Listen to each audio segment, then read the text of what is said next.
अस्सलाम वालेकुम। मैं हूं ज़ीशान अहमद सिद्दीकी। आप देख रहे हैं सबसे पहले पाकिस्तान। मुल्क में जो है ऑडियो लीक का जो एक भूचाल आया हुआ है और हर किसी की ज़बान पर एक ही जिक्र है कि audio leaks, audio leaks, audio leaks. अब किस किस की ऑडियो लीक्स आनी हैं और किस किस की ऑडियोज आ चुकी हैं। एक ऑडियो जो मैं अभी सुन रहा था कुछ देर पहले मरियम नवाज साहिबा की, वो बड़ी तकलीफदेह है। उस ऑडियो में जो है इस तरह की बात है जो मेरे ख्याल से इंसानियत की तज़लील है। वो क्या है वो मैं आपको बताता हूँ कि उन्होंने किस तरह से एक इंसानियत की तज़लील करने की कोशिश की। उससे पहले मैं कुछ बात करूँगा।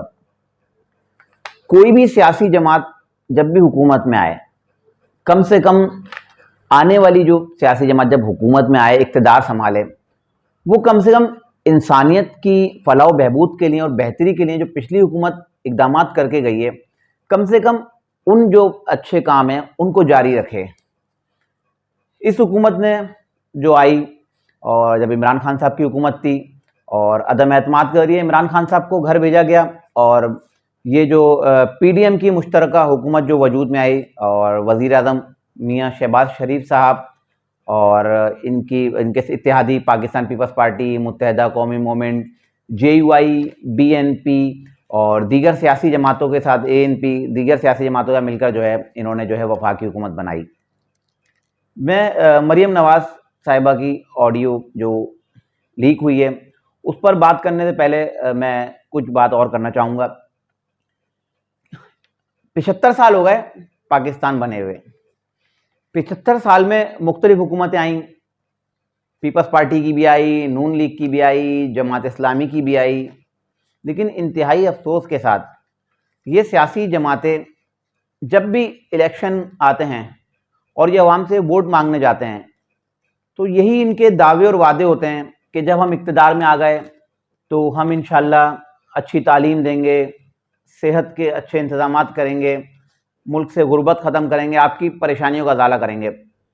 परेशानियों का इज़ाला और गुर्बत तो खैर ख़त्म नहीं कर सकते, लेकिन एक बात बड़ी हैरत अंगेज़ है कि जिन सियासी जमातों ने 3-3, 4-4 दफ़ा जो हुकूमत की, वो आज तक मुल्क में कोई ऐसा अस्पताल या ऐसा स्कूल नहीं बना सके पाकिस्तान में जिसमें उनका अपना इलाज हो सके या उनके बच्चे उन स्कूलों में तालीम हासिल कर सकें। हमारे हुक्मरान जिनको एक छोटी सी भी तकलीफ होती है, एक छोटी सी भी सर्जरी, जैसे मरियम नवाज साहिबा की मैं मिसाल दूं, कुछ अर्सा पहले उनको एक सर्जरी करानी थी, वो सर्जरी कराने के लिए बैरून मुल्क गई, वहाँ जाके उनकी सर्जरी हुई।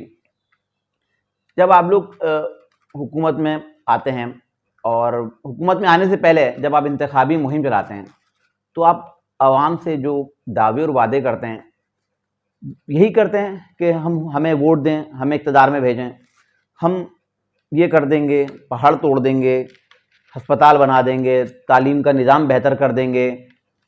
आप कुछ ना करें, आप सिर्फ मुल्क में तालीम और सेहत का निज़ाम बेहतर कर दें, बाकी तो आवाम ने ख़ुद कमाना है और ख़ुद खाना है।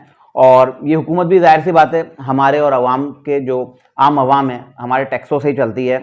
लेकिन अफसोस की बात है कि जब हुक्मरान इक़्तिदार में आ जाते हैं तो वही वोटर जिनके पाँव पकड़ रहे होते हैं उसको जो है इनके बाहर के जो पट्टे वाले होते हैं वही अंदर तक नहीं आने देते और वही उनको बाहर से रवाना करते हैं और ये लोग इक़्तिदार में आने के बाद उन लोगों से मिलना तक पसंद नहीं करते। मैं बात कर रहा था एक ऑडियो लीक की जो मरियम नवाज साहिबा की है। यकीनन एक तकलीफदेह ऑडियो है और उससे पाकिस्तानी अवाम के जज्बात भी मजरूह होंगे और यकीनन मुस्लिम लीग नून के जो वोटर होंगे उनके लिए भी ये तकलीफदेह बात होगी। मरियम नवाज की जो एक ऑडियो लीक हुई है उसमें वो अपने चचा वज़ीर आज़म शहबाज शरीफ साहब से कह रही हैं कि मुल्क में फौरी तौर पर जो है सेहत कार्ड बंद कर दिए जाएं। मैंने अभी जैसा स्टार्ट में एक बात की कि जो भी नई हुकूमत आती है वो पिछली जो हुकूमत गई है अगर वो आवाम की फलाह व बहबूद के लिए कुछ अच्छे इक़दामात करके गई तो खुदारा उन इक़दामात जो या जो पॉलिसी है जो वो काम करके गए हैं उनको तो कम से कम कंटिन्यू रहने दीजिए, क्योंकि वो आम आवाम और गरीब आवाम से जुड़े होते हैं। तो मरियम नवाज साहिबा ने अपने चचा मियां शहबाज शरीफ को कहा कि मुल्क में जो है सेहत कार्ड जो है फौरी तौर पर बंद कर दिया जाए। हम कोई भी बहाना बनाकर जो है बता देंगे कि भाई मुल्क जो है तबाही का शिकार है, मईशत हमारी बेहतर नहीं, मईशत का बहाना बनाकर जो है हम सेहत कार्ड का जो है अजरा जो है इसको बंद करते हैं और इस पर जो गरीबों को मुफ्त इलाज फराहम किया जा रहा है इसको बंद कर दिया जाता है। मैं आपको कुछ फिगर बताता हूँ कि इस सेहत कार्ड से कितने लोग मुस्तफ़ीद हुए हैं। पंजाब में 4,32,000 अफराद ने फ्री डायलिसिस करवाया है, 45,000 अफराद ने एंजियोग्राफी कराई है, 36,000 खवातीन ने जो है डिलीवरी कराई और इसके अलावा 1,55,000 खवातीन के सीजर ऑपरेशन भी हुए हैं। इसके अलावा हर्निए के 27,000 से ज़ायद मरीज़ जो है इस फ्री सेहत कार्ड से जो है फेज़याब हुए हैं। इसके अलावा 1,55,000 अफराद ने जो है कीमियोथेरापी कराई है।